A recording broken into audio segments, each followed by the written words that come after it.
impor apa sih? Ini biar jelas juga yang kita impor apa sih? Yang pertama adalah kalau kebutuhan untuk solar kita itu 39 juta barel, 39 juta kiloliter per tahun. Nah sekarang dengan kapasitas industri dalam negeri dan kita sudah dorong biodiesel menjadi B40 yang ke depan bisa kita dorong menjadi B50, kita tidak lagi mengimpor solar. Ini dulu. Itu aman ya solar aman. Ya? Solar semua halas. Kita sudah bisa produksi dalam negeri. Tidak ada impor untuk solar. Tidak. Itu clear dulu. Yang kedua yang kita impor apa? Bensin. Bensin ini total kebutuhan kita 40 juta kiloliter. Dari 40 juta kiloliter, produksi kita sebelum RDMP Balikpapan itu 14,5 juta kiloliter, kurang lebih. Dengan RDMP kita di Balikpapan mulai jalan, itu bisa menambah produksi 5,5 juta kiloliter. Berarti 20 juta kiloliter ada dalam negeri. Yang kita impor produknya BBM untuk bensin 20 juta kiloliter. Biar clear dulu nih ceritanya. Yang berikut yang kita impor apa sih? Yang paling banyak crude-nya. Kalau tadi produk, sekarang crude-nya. Crude-nya. Nah, crude-nya ini adalah kita impor dari mana? Dari Afrika, dari Angola, dari Middle East, dari Amerika, dari Brazil, sebagian dari Australia, dan beberapa negara lainnya. Berapa total yang kita impor dari Middle East untuk crude? Itu totalnya 20-25% dari keseluruhan. Dari total kebutuhan nasional kita, kita impor crude dari Middle East itu 20-25%. Artinya apa? Perlu nggak khawatir masyarakat dengan ini? Jadi ingat, kita tidak mengimpor BBM jadi loh. Bensin itu tidak kita impor dari Middle East. Yang kita impor dari Middle East itu crude-nya, minyak mentahnya, alias minyak mentah. Saya ulangi ya. Kita tidak mengimpor minyak jadi dari Middle East. Kita tidak impor produk. Kita tidak impor produk. Yang kita impor dari Middle East itu adalah minyak mentah. Nanti diolah di Indonesia, baru kemudian itu yang kita distribusi ke rakyat. Nah sekarang pertanyaannya, Selat Hormuz kan lagi ditutup. Berarti 20% minyak mentah sampai 25 itu ambilnya dari mana? Berkurang nih suplai kita. Berkurang nih suplai kita. Kan ada yang mempertanyakan kapal kita ditahan. Terus gimana pemerintah?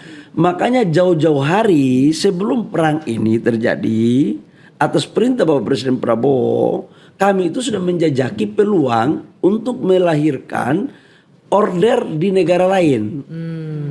Di mana saja, di mana itu, yaitu di Amerika, di Angola, apalagi di beberapa negara di Afrika itu, Amerika Latin di Afrika itu, sebagian punya Pertamina. Nah ini nih masyarakat yang belum sebagian punya Pertamina. Jadi itu yang kita geser. Jadi sekalipun Selat Hormuz ditutup, untuk kita punya 20-25%. Itu sudah kita alihkan ke negara lain. Nah pertanyaan berikutnya dari publik nih Pak, itu kan sementara, kalau perangnya panjang bagaimana? Nah ini yang kita sekarang duduk bicara. Nah untuk jangka panjang adalah ada kontrak jangka panjang kita dengan negara-negara lain yang di luar daripada Middle East. Salah satu di antaranya adalah Amerika. Kenapa harus Amerika? Karena mereka yang mempunyai volume minyak yang lebih yang bisa kita lakukan. Pasti ada banyak pertanyaan. Loh di Amerika kan 40 hari. Di Middle East kan hanya 2-3 minggu. Benar. Akan lebih panjang. Jaraknya itu benar. Distribusi akan lebih lama. Akan lebih lama. Tetapi kita melakukan pesan jangka panjang secara di awal. Supaya metode penyaluran logistiknya bisa kita atur. Dan ini sudah terbukti ketika kita mengalihkan impor LPG kita dari Middle East, yang tadinya kan Middle East mayoritas. Sekarang kita alihkan impor LPG kita 70% dari Amerika. Bisa logistiknya. Jadi nggak ada masalah. Nggak perlu harus ada rasa khawatir. Cemas. Nggak perlu. Pemerintah itu, mohon maaf atas perintah Bapak Presiden Prabowo, kami itu nggak tidur. mencari akses terus, mencari jalan terus. Ya di samping kita puasa, kita nggak tidur, badan turun nih. Turun berat badan. kan? Mikirin stok Mikiran, BBM, karena stok energi nasional. memikirkan BBM nasional itu bukan cara berpikir Abu Leke. Itu Gitu loh. mengerti Berto ya, bukan Abu Leke. asbun. Oke. Nah, kembali kepada storage. Nah ini Pak, saya potong sedikit Pak Menteri. Ini yang bikin panik itu kemarin karena 21 hari, penjelasannya gimana? Begini, saudaraku-saudaraku sebangsa dan setanah air, sejak Indonesia merdeka, di saat kita punya kapasitas lifting kita 1,6 juta barel per day di tahun 9697, kita itu punya kapasitas produksi lifting kita 1,6 juta barel per day, Anggi. Kita punya konsumsi hanya 500.000 barel per day. Kita ekspor 1 juta barel per day. Kita itu tidak pernah membangun storage untuk lebih dari 25 hari. Oke, jadi inilah kondisi dari bertahun-tahun lalu. Inilah kondisi kita. Sejak Indonesia merdeka, yang tadinya kita di zaman Orde Baru itu lifting kita bagus, kita tidak pernah memikirkan untuk membangun storage tempat penampungan lebih dari 25 hari. Oke. Nah, sekarang yang saya sampaikan itu adalah kapasitas tampung kita. Kapasitas tampung kita itu tidak lebih dari 25 hari. Dan minyak kita yang waktu saya sampaikan itu ada kapasitasnya 23 hari. Ya. Tetapi bukan berarti 23 hari ini habis terus ini. Bukan itu maksudnya. Itu daya tampungnya. Hari ini 23 hari. Ada yang keluar lagi contoh 1 juta kiloliter. Ada masuk lagi. Karena produksi kita kan jalan terus. Kita punya produksi dalam negeri juga. Dalam ya, negeri Pak, ya? ada, impor kita, juga ada. impor untuk BBM jadi itu tidak diambil dari Middle East. Kita ambil dari mana? Asia Tenggara. Oke. Di mana Asia Tenggara itu? Malaysia dan sebagian dari Singapura. Jadi itu aman, clear Itu ya. tidak ada urusannya sama Selat Hormuz. Oke. Itu loh. Jadi Abu Leke juga kalau yang mengatakan bahwa itu habis 21 hari. Betul. Sorry ya.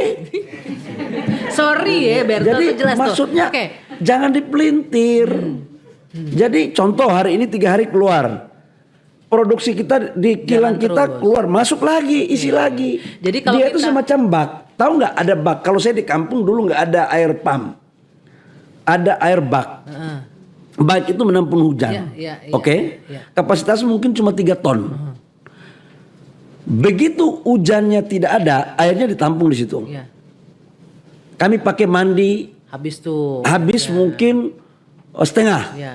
Begitu setengah habis hujan turun, isi lagi. Ya, jadi otomatis kayak toren air di ini- rumah kita. Iya, ya. kayak gitu loh. Toren air di rumah dipakai mandi, habis itu kan mesinnya langsung pompa lagi. Jadi jangan dipikir bodoh 21 hari itu minyak kita habis. Bukan itu maksudnya. Nah, itu kan clear ya. Jangan diabulekein, kasihan rakyat kita. Netizen yang di Dikasihlah luar sana. edukasi yang baik sayang. Betul. Agar kita tidak gagal paham.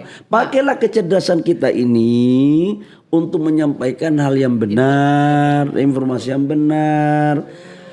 Boleh pegang medsos, tapi jangan jadi medsos yang merugikan rakyat kita. Saya nggak bohong kok, demi Allah, saya menyampaikan apa adanya. Makanya dengan kejadian storage kita yang cuma 21 hari, 25 hari, perintah Bapak Presiden Prabowo harus kita bangun minimal storage kita 3 bulan. Itulah standar nasional. Oke. Terus ditanya kok dibandingkan Jepang 21 hari, Betul. Jepang 210 hari, 200 Negara-negara lain ratusan hari. 290, ada yang sampai 700 hari ada. Belanda itu lebih dari 1 tahun. Itulah pembangunan infrastrukturnya yang dilakukan di awal. Oke. Nah sekarang kenapa tidak kita lakukan? Baru kita mau lakukan karena investasinya baru ada. Ini sudah ada investornya Pak? Sudah ada. Jadi tidak atas pembiayaan APBN nih? Karena Enggak. banyak di luar sana, mana ada uang kita mau bangun storage gitu loh. Enggak. Mohon maaf, kita membangun negara ini, total GDP kita itu kontribusi daripada APBN itu tidak lebih dari 16%. Selebihnya itu swasta. Oke, jadi clear di sini investor. Jadi kita harus menggandeng swasta juga.